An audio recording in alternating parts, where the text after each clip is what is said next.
Assalamualaikum warahmatullahi wabarakatuh. Salam sejahtera bagi kita semua. Sebelumnya, perkenalkan nama saya Anisatul Latifah dengan NIM 440141907. Pada video kali ini, saya akan membahas tentang materi biologi kelas 10 yaitu tentang protista. Langsung saja, mari kita simak materi berikut ini.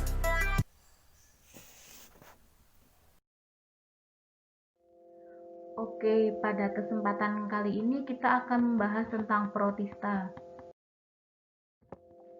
Yang pertama, apa itu protista?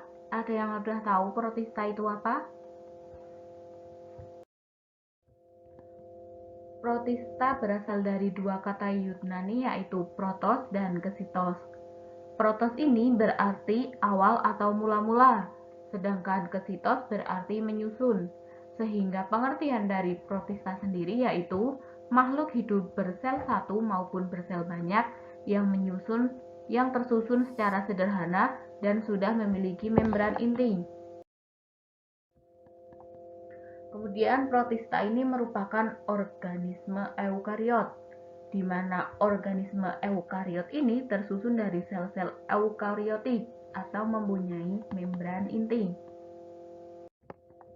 Nah, yang selanjutnya kita akan mempelajari tentang klasifikasi protista.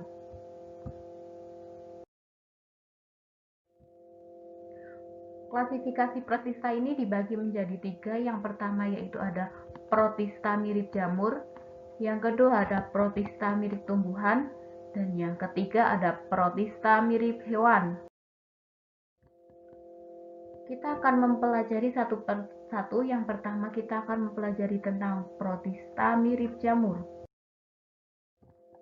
Nah, kalian pasti bertanya-tanya, mengapa protista mirip jamur tidak digolongkan ke fungi aja?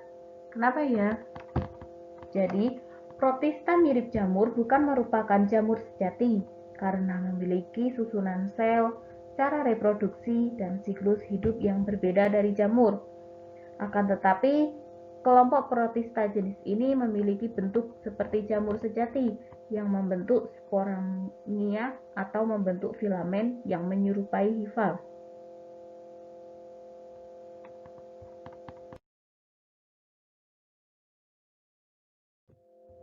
Protista mirip jamur ini menghabiskan sebagian waktu hidupnya dalam bentuk uniseluler. Akan tetapi, protista mirip jamur ini dapat bergabung dan berkelompok sehingga membentuk organisme multiseluler. Bisa dilihat pada gambar sebelah kiri, yaitu ada yang masih uniseluler kemudian mengalami transisi kemudian menjadi multiseluler. Nah, protista mirip jamur ini dibagi menjadi dua, yaitu yang pertama ada jamur lendir atau Myxomycota, dan yang kedua ada jamur air atau Oomycota. Jamur lendir sendiri ini masih dibagi menjadi dua. Yang pertama ada jamur lendir plasmodial atau Myxomycota, dan yang kedua ada jamur lendir seluler atau Acrasiomycota. Oke, kita akan mempelajari yang pertama dulu, yaitu ada jamur lendir plasmodial atau Myxomycota. Jamur lendir ini bersifat heterotrof fagosit. Kemudian reproduksi jamur lendir plasmodial ini melalui fase yang pertama ada fase vegetatif dengan cara plasmodium. Yang kedua ada fase generatif, yaitu dengan cara dua inti bersatu menjadi inti diploid. Contoh dari jamur lendir plasmodial ini yaitu ada Fuligovarians.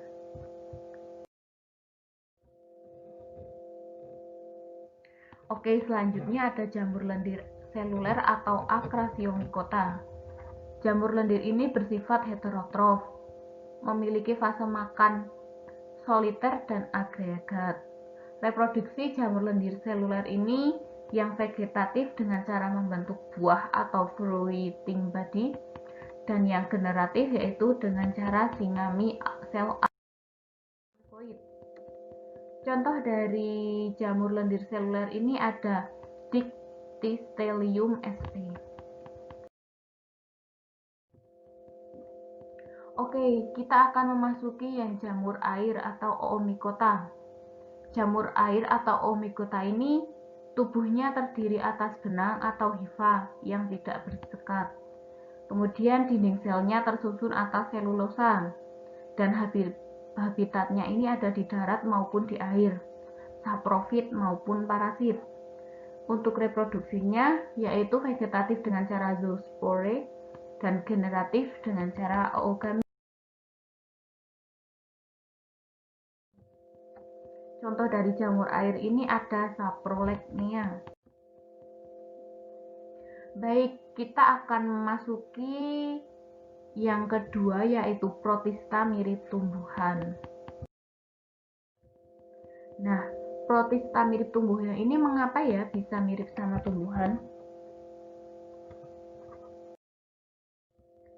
Jadi protista ini merupakan organisme uniseluler atau multiseluler sederhana yang memiliki kloroplas dan zat warna lainnya. Zat warna lainnya seperti xanthofil untuk warna keemasan, fucoxanthin untuk warna coklat, vicocyanin untuk warna biru, phycoerythrin untuk warna merah. Nah, karena dia memiliki pigmen warna, dia sama seperti tumbuhan yang mengakibatkan dia bersifat autotrof atau dapat membuat makanannya sendiri, seperti umumnya pada tumbuhan yang dapat melakukan fotosintesis. Nah, protista mirip tumbuhan ini dapat hidup di air tawar, di air laut, dan di daerah yang lembab.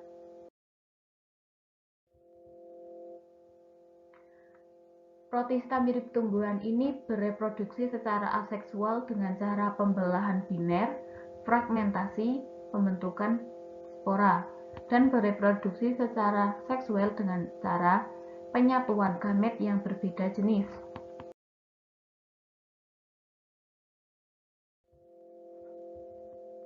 Adapun klasifikasi dari protista mirip tumbuhan ini, yang pertama ada Chrysophyta, yang kedua ada Chlorophyta, yang ketiga ada Phaeophyta, dan yang keempat ada Rhodophyta.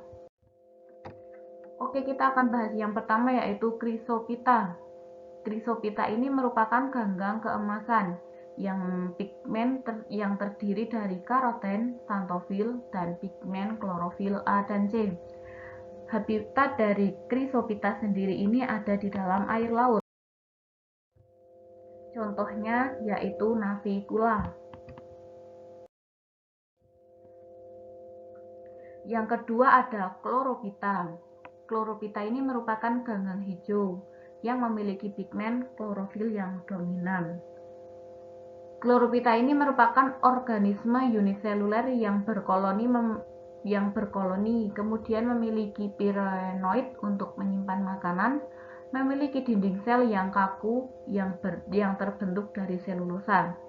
Untuk habitat dari Chlorophyta sendiri, yaitu 90%-nya ada di air tawar dan 10%-nya ada di air laut.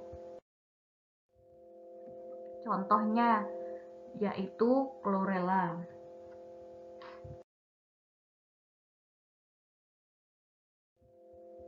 Yang ketiga ada Phaeophyta.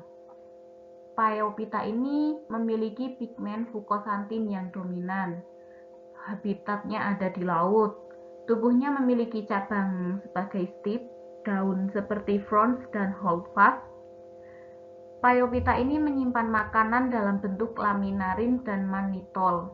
Dinding sel selulosanya ditutupi oleh lapisan agar-agar algin.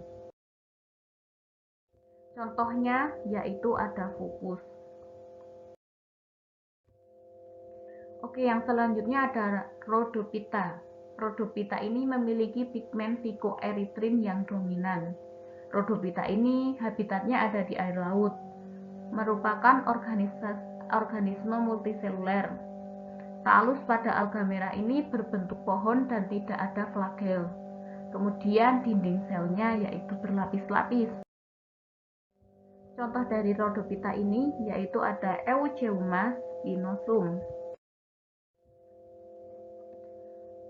Oke, yang selanjutnya kita akan memasuki protista mirip hewan atau protozoa. Adapun ciri-ciri dari protozoa sendiri, yang pertama yaitu protozoa ini merupakan organisme uniseluler atau bersel tunggal. Kemudian yang kedua ada eukariotik atau memiliki membran nukleus. Yang ketiga hidup soliter atau sendiri, ataupun bisa berkoloni atau berkelompok. Protozoa ini umumnya tidak dapat membuat makanan sendiri atau heterotrof.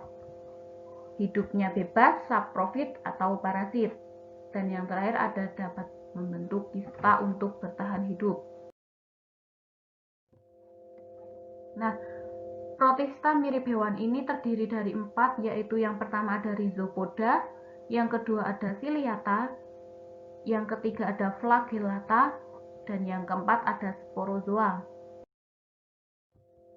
Yang pertama kita akan membahas tentang rhizopoda. Rhizopoda ini memiliki ciri-ciri. Yang pertama, alat geraknya berupa pseudopodia. Reproduksinya aseksual dengan cara pembelahan biner. Bentuk sel yaitu dapat berubah-ubah. Rhizopoda ini bersifat heterotrof. Contoh dari rhizopoda sendiri ini ada Amoeba sp. Yang kedua ada ciliata. Ciliata ini memiliki ciri-ciri. Yang pertama yaitu alat gerak berupa cilia atau bulu getar. Yang kedua yaitu memiliki 2 inti sel, yaitu makronukleus dan mikronukleus. Yang ketiga, reproduksinya aseksual dengan cara pembelahan biner. Reproduksinya juga bisa seksual dengan cara konjugasi. Kemudian ciliata ini memiliki trikopis untuk melindungi diri dari musuh. Dan ciliata ini bersifat heterotrof. Contoh dari ciliata ini ada Paramecium caudatum.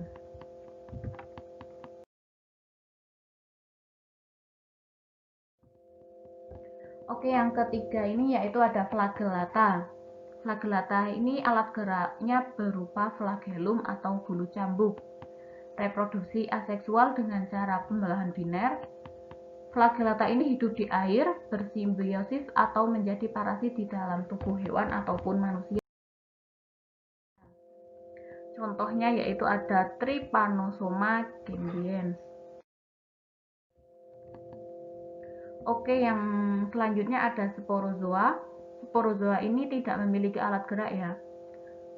Kemudian sporozoa ini tidak memiliki vakuola kontraktil, memiliki daur hidup kompleks, dapat bereproduksi secara seksual maupun aseksual. Kemudian sporozoa ini dapat membentuk spora.